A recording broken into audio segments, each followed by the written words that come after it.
Hey Internet, it's Mike with Mike Jones Knife and Tool, and today I thought I'd share with you my new toolbox that I made. This guy is purpose built to carry all my timber framing tools that I've been collecting and slowly restoring over the last year and a half. Basically I needed to somewhere just to keep them all where they're safe and out of the dust of my shed, and some way to easily pick them up and take them wherever I need to be to use them. So this is we'll call it a prototype, kind of a work in progress, but all I had around was just some plywood, and it's not really the way that I want to do this permanently. Plus it came to my immediate attention that I'm not a finishing carpenter. I've got lots of friends and a brother-in-law who are excellent and talented cabinetry guys, cabinet makers, and they're the kind of guys that you want doing joinery on stuff like this. So this is just kind of to get my dimensions and my layout and everything that I want kind of dialed in, while at the same time it's a functional box of old tools. So basically it's made out of plywood, like I say. Most of the body is 5/8, and the top and bottom are 1/2 inch, just to shave a fraction of a pound. But it's all glued and nailed together. I got a couple of really cheap clasps and some regular household door hinges on the back. The handles, I've made a couple of handles out of just some old climbing rope. It's nice and easy, just drill a couple holes. The rope's fairly comfortable, and it's soft. If it needs to jam into the back of my truck or something, they're not hanging out there getting bent up like a metal handle or something would. So they work, and I put a little one on the front here just as a handle to open this thing up. The dimensions, I think I'm a little bit tall. I don't think it needs to have this much space in the bottom. I think it's like 15 inches or something overall, including the plywood, or 15 inches top to bottom. So the actual storage inside, this piece from the lid to the inside of the bottom is full 12 inches. I could probably shave at least a couple inches off of that, maybe more. In the future, if I get really excited about it, I could even put this thing on a saw and cut off the bottom part and put the bottom right back onto it again, if I really care that much. But let's get into it. So I thought I'd just give you a rundown of what's in there now, and hopefully what will be in there in the future. So here we go. We open it up, and right away you notice the saws. This design is definitely not my own. I stole it from a photo that I googled. I think it came from a website called Timber Jocks or something like that. But came up with a photo that had a saw sitting in the lid like this. I thought it was an amazing idea.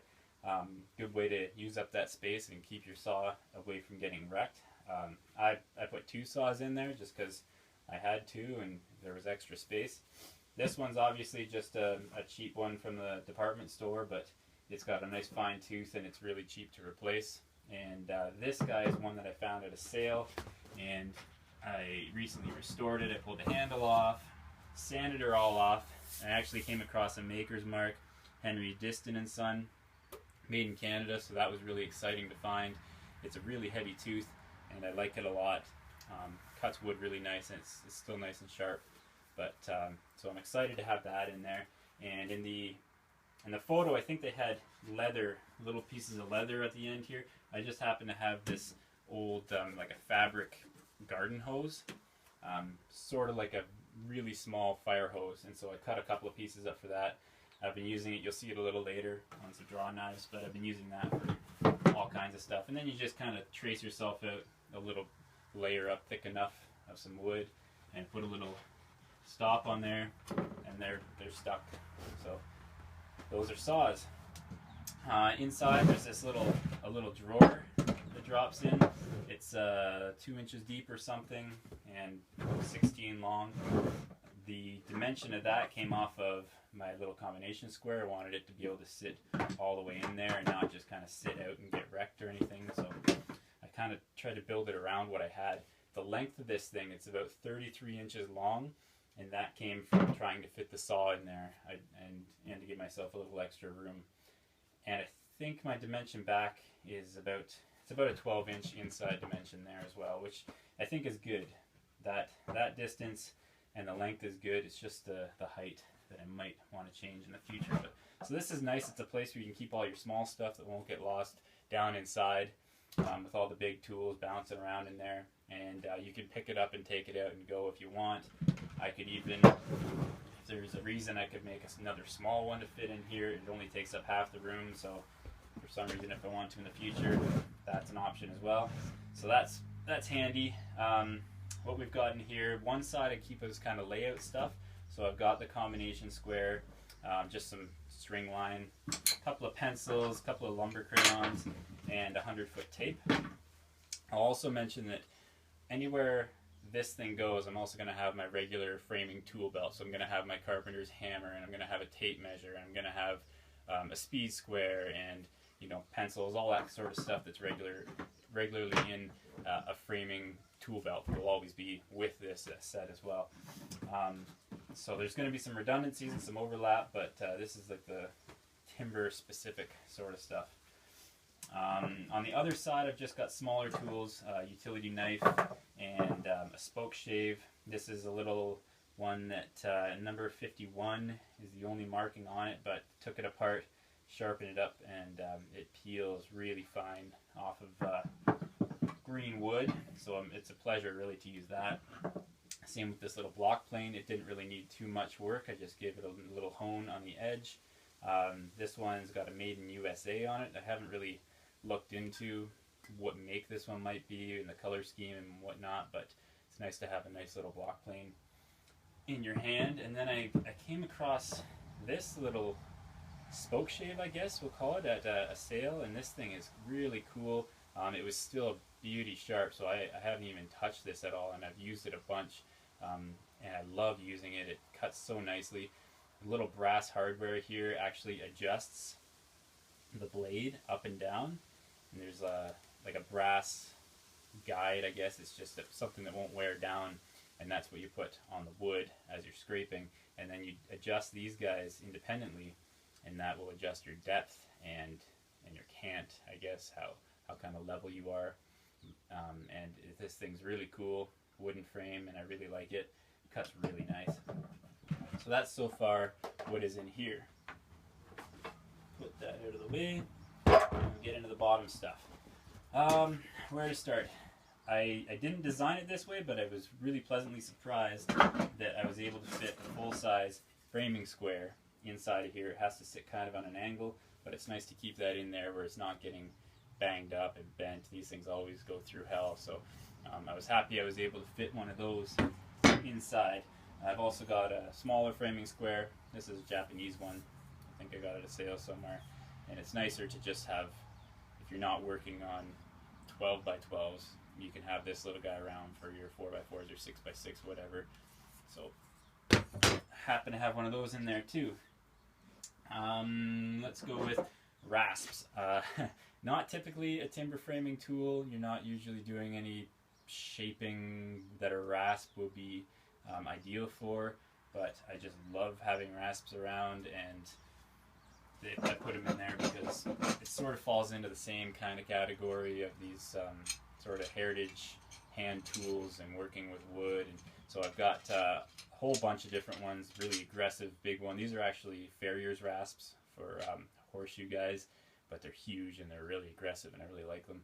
So I've got a couple of those, and a forward one, and a couple of half rounds, and a rat tail, really heavy rat tail rasp. So they're just in there. It's just more of a place to keep them more than anything. I've got this little Japanese pole saw, which is great for cutting off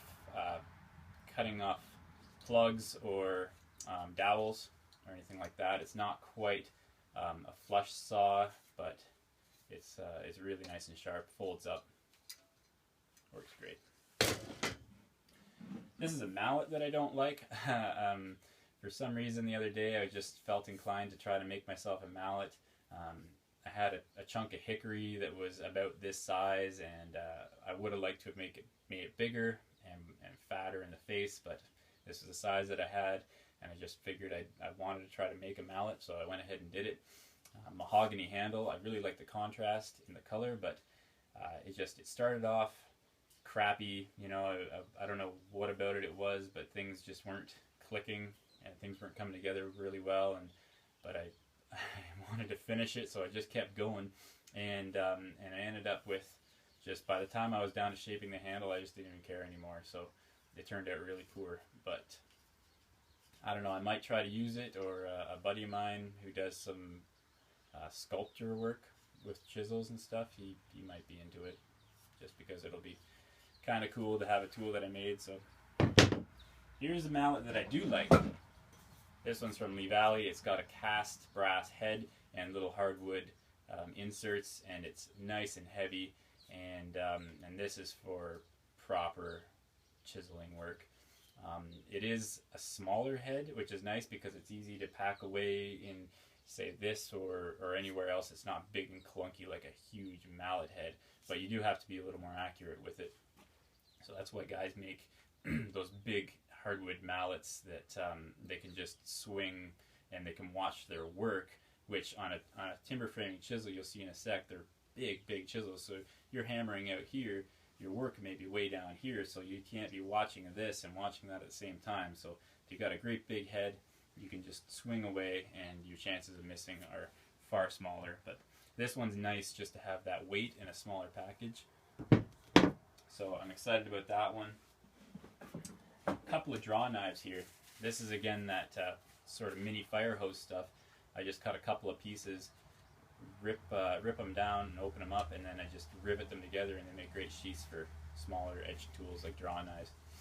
This one was, it's a little bit larger than the other. It was given to me by my girlfriend's uncle. I'm super happy about it. It was my first one. I'd been looking for a real draw knife for so long, and so I was so appreciative that he passed this on to me. I've used it a few times. It's wicked sharp. It does a great job. I really like draw knives.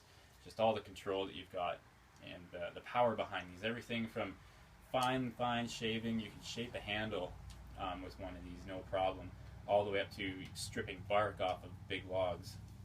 They're really versatile, and you gotta have one for sure if you want to do any of this kind of thing.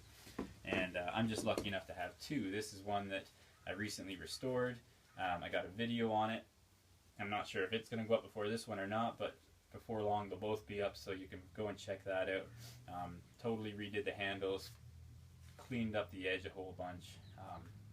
It was a fun project, and I've used it as well a little bit, and it works great too. So I'm lucky to have two of them. Maybe I can put one of my buddies to work with one of them too. A couple of planes. Here's a large one and a smaller one. The smaller one's a Stanley, and it required a little bit of love. It was very rusty. I took it all apart, sanded it up, oiled everything, redid the edge, and it's working really great now. I tightened everybody up, and it works awesome. Hand planes are something I don't have a lot of experience with, but I want to get a lot more experience with them because they're super handy tools, especially if you know how to use them properly. And there's some guys out there that are really skilled with them, and you can, with the proper sharp edge on it, you can peel wood down to like glass, like you wouldn't even want to sand it. Sanding it would rough it up, you know, so these things are great for that. Here's a bigger one. The benefit of having a bigger plane is you have a longer space, and it's this thing are dead level, so you have a longer space to actually plane and make your work dead level. This one's fluted, which is pretty cool. You don't see too many of those around, at least I don't at sales. Most of the time the bottoms are just machine flat, so the fluted one is nice. Just gives it less surface area to kind of stick and hang up. If you're working with green lumber, it's still got sap in it, so it can get kind of sticky. And this one actually didn't need too much attention. Techo Master, made in USA. I don't know much about that company, but this thing seems like it's very well made. I just sharpened up the edge a little bit, buffed a little bit of rust off it, and put her to use. It's definitely more cumbersome to work with a bigger one. You get a lot more inertia behind the thing to work through wood, but it's more tiring for sure, holding a larger tool. But it's nice to have a big one and a small one depending on what kind of work you're doing. These guys, these are brand new. It was my birthday recently, and so as a little treat to myself, I picked myself up some timber framing chisels, Robert Sorby 2-inch, 1.5 inch, and 1 inch, and this is what I'm talking about. Like, this is the size of a chisel. I made these little leather sheaths, you know, masks for them, and just to, because you know they're going to be sitting in a box like this. That's another thing. I might build some little dividers inside of this just to keep some tools. I don't want my rasps rubbing up against my chisels, so if they're bouncing around the back of my truck, you know, these guys are going to get really well acquainted with each other, and they're designed to wreck wood, so they're going to wreck each other. But this is a timber framing chisel, so if you get a hold of this guy and your work is way down here and your tiny little hammer is way up here, you want to be watching that end of the tool, not this end of the tool. So that's the reason for those huge mallets. This one, the 2 inch, is nice because it's almost like a slick. A slick would be like more of a 3-inch wide giant chisel, and it's usually got a much longer handle. You don't hit it. It's more of a pushing tool or something you can use for flattening out mortises and the tenon joints and things like that. So a slick would be nice to have. They're expensive, and I'm going to keep looking for one of those, but these guys are going to be great for all kinds of joinery, and I can't wait to actually put them to proper use. So far I've just kind of been playing with them because I can't wait to use them. But so those guys, you want to get a couple of different sizes depending on the mortises that you're going to be cutting. It's nice if you need to have an 1.5 inch mortise, you want to have an 1.5 inch chisel so you can just keep everything nice and smooth and crisp. So those are in there. And then there's this little guy. I've got a couple of videos up of me restoring this little Halsbrooks small broadaxe, carpenter's axe, whatever you want to call it. So go check that video out. It was really fun to restore it, and the handle, I'm really happy with how that came out, and I just made a little leather mask for it. So that guy's in there. It's nice to have a small axe like that around just for cleaning up finer work than you'd want to be swinging an axe at, and it can get into places it's really ends up being kind of your most used tool, really, more than anything. If it's heavier work than you really want to be sitting there with a chisel going at, you can just whack, whack, whack, whack. Also for hand hewing smaller logs, you wouldn't want to use this to hew a huge long 20-foot long 14-inch round log or anything like that. You'd kill yourself. But for any smaller work, any fine stuff, this thing is indispensable. You got to have one around. So that's what's in there so far. There's a few tools that I've got ready to go that just physically don't fit in the box. One of them is this big long aluminum ruler. I like this one because it's really flexible. You can bend it around a log and then scribe yourself a nice straight line all the way around a round surface, which is really nice. So I picked that guy up at a sale too for, you know, guy threw it in with some other tools for free. So keep an eye out for one of those if you're into this sort of thing. That's handy to have. Another one is this big scraper. Most people just use these for breaking up ice, but these things come in really handy for peeling logs. If you don't have a bark spud, which I don't, this thing works pretty well.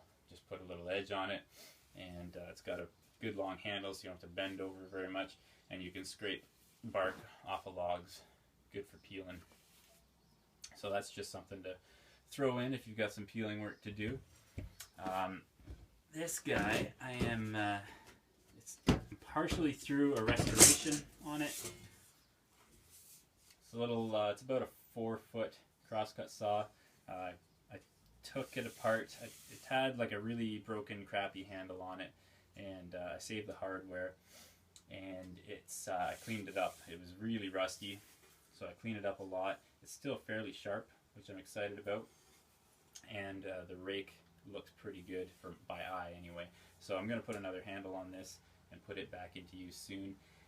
It's just something that's, it's a lot lighter than carrying a chainsaw into the woods if you have to go and quickly get something, have to do any type of saw work. Also, in the middle of summer, we get a lot of forest fire scares around here. Everything gets really tinder dry, so having something that doesn't produce any excessive heat or sparks in the woods is really beneficial for that. And plus, it's just a really cool old tool. If gas gets far too expensive one day that we can't run chainsaws anymore, it's going to be priceless having some of these around. And I've got another one of the same size, and I've caught a couple of two-man, one a felling and a bucking saw. They're like 6.5 or 7 feet long, so one day I'll get around to restoring those and I'll bring you along for that. But that's just something that would be nice to have around with all these kind of heritage tools. Fits right in. Something else is going to be some type of small axe, something like this. Just good to have a little bit bigger than that, but smaller than a felling axe. Just something with like a 20-inch or 24-inch handle and a smaller 2.5-ish sort of pound head.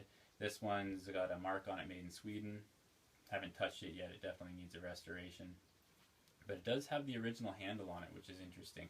And I'd really like to just clean it up to the point that I can keep that on there, because that's a nice touch. That one, or I've got a couple other heads which would make really good small axes to put inside this box. One's another Holtz Brooks, which would be nice. It would match the little broadaxe there. So that one could use a little handle, 2.25 pound head. And then this is a True Temper Black Prince, which is kind of it's got the Welland Vale mark on it too, which is kind of a rarity actually, I guess, these days. But so that would be cool to put in there. I don't have any True Tempers in my box or put into use yet, so it'd be good to mix it up. And the last thing is this guy. This was a gift from a good friend of mine. He knew that I was looking for one for a while. I made a little sheath out of an old fire hose that I just recently got, so that's a 2.5-inch or something. Really handy for stuff like this. But there's your full-size broadaxe. This guy's got a full 12-inch bit on it. It's got to be at least 8 pounds. I was fortunate enough to learn how to use one of these restoring some log cabins, hand hewing a bunch of logs, and so I'm really excited to put this guy back into use. We don't have a lot of plans for a lot of hand hewing. We've got a bandsaw mill, and so that's going to do the majority of that work. But there's definitely going to be a couple of logs that need to be hand hewn just because I've got it. Again, I didn't put much work into this, just cleaned up the bevel and the back a little bit, buffed it up more than anything, put a nice sharp edge on it. You want these guys to be really sharp because they're really a finishing tool. They're the largest finishing tool you'll ever find, but they are nonetheless. So you want a nice sharp edge on it, and it'll reduce a lot of the work that you have to do as well. So you want to keep it protected for sure. A couple other things that I'd like to put in here. One is an obvious one that should be in with these tools is a brace and bit. I've got a couple of braces. One's a newer one that's not quite as cool as having an old one, and one's an older one that definitely needs a little bit of work. Here's the older one. Belonged to my father, so that's got some sentimental value to it, but it's definitely a little bit stiff, a little bit rusty. It'd be nice to clean this thing up and put it in the box with a bunch of bits. I've been slowly collecting brace bits, put them in this crappy little box, but I've got all kinds of different sizes so far. A lot of them are really rusty. They were probably in the bottom of a toolbox full of water for a while or something like that. But I need to figure out how to properly sharpen them, if it's possible. Maybe just go at it with a tiny file or something. But if that's the case, then I've got a lot of work ahead of me for that sort of thing. Really, you don't need a full set for most of your timber framing, especially if most of your dowels are all the same diameter. This one would probably do just fine. It's probably about 1 inch. It's really rusted on there. I see a little maker's mark. made in USA, and can't quite make out the size, but it's probably about an inch. Anything 3/4 to an inch to inch and quarter or so is going to be a really good size for your dowels. So generally you'd even just leave that one in it, do all your holes with it, and you probably wouldn't be drilling too many of these little guys anyway. So, but hey, if you got a whole set, more the merrier, right? So that's it. That's the box. One cool little feature, I wanted to have something that would retain the lid from flying wide open, especially with some weight in it. Also, if the lid's open, you have the tendency to put more stuff on there while you're sorting through, and I didn't want to do that because then it would put a lot of pressure on the hinges and the frame of the thing. So the only chain that I had around was this old chainsaw chain that was kind of worn out and bent, so I thought I'd take a little chunk of that and put it on there, and it's just a nice little detail, I guess, to have on a timber framing box. Big chunk of heavy chain. But anyways, that's it. That's what I've got so far. I think it's a pretty good collection. Pretty soon on another channel that I help to run, we're going to be doing some timber framing. We've got a bit of property and a couple of homesteads are going on out there. So we've been doing a lot of cleanup, road building so far this summer, and we're about to start milling some lumber, and we're going to build our first little cabin, hopefully before winter. So we've got to go and get on that really soon. So check that out. I'll put a little link to that channel. You can go and check us out over there. It's a little different than what I do here, but it's entertaining nonetheless. So thanks for watching. Stick around. There's going to be always more restoration videos of old stuff like this. Working on more knife videos. I'm going to make a really cool little bushfucker pretty soon. So keep an eye out for that. And see you next time.